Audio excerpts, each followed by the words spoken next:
We return now to yesterday's legal developments with the unsealing of criminal charges and pleas. Robert Mueller's Russia investigation may have entered a new phase. In public, the White House has distanced itself from Paul Manafort, Rick Gates, and George Papadopoulos. But how are the president and White House officials reacting behind the scenes?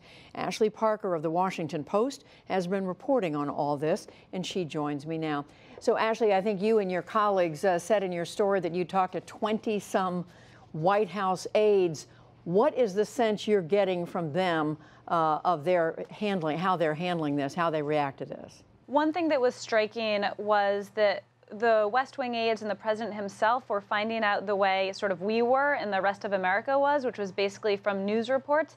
So we sort of got to see the president processing that as it happened. So, for instance, after the first pair of indictments came down for Manafort and Gates, there were two feelings. One was the president kind of felt vindicated. He felt, look, these guys are being looked into for alleged behavior that largely predates my campaign. The indictment didn't mention his name. It didn't mention any possible collusion between his campaign and Russia. So he sort of, tweets out a kind of frustrated, but, this isn't my issue. There's no collusion tweet. Right.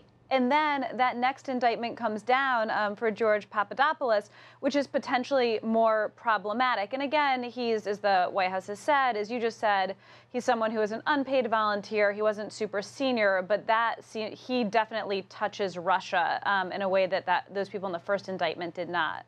I noticed that the story quoted some in the White House, I think it was the president's attorney, Ty Cobb, saying that the president is just continuing with business as usual. He's not getting distracted by this. But then the White House chief of staff, John Kelly, said in an interview last night on Fox News that the president is distracted. So which is it, do you think? I think you can argue that it's business as usual, only in the sense that Russia has dogged this president and this White House since almost the very first day. But look, I think he was frustrated. We were told that he's frustrated not because he thinks he did anything wrong, but for precisely the opposite reason. He feels like he did absolutely nothing wrong, and he doesn't understand why this just won't go away, and he keeps on getting dragged down. We reported that, this is a guy who lives above the shop, so to speak.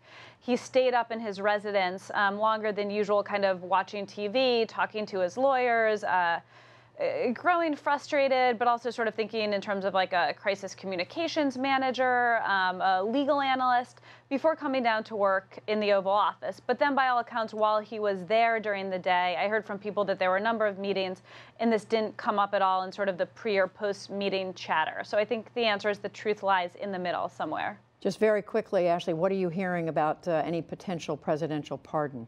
So the White House and the president's lawyers have said recently that this is something that is not at all on his mind. It's not something he's planning to do. But our reporting from several weeks ago showed that the president had asked about precisely this. So we know the president is sort of interested in understanding the full range of his pardon powers. That doesn't mean that as of today he's prepared to use them, but we know with President Trump that could change in a second.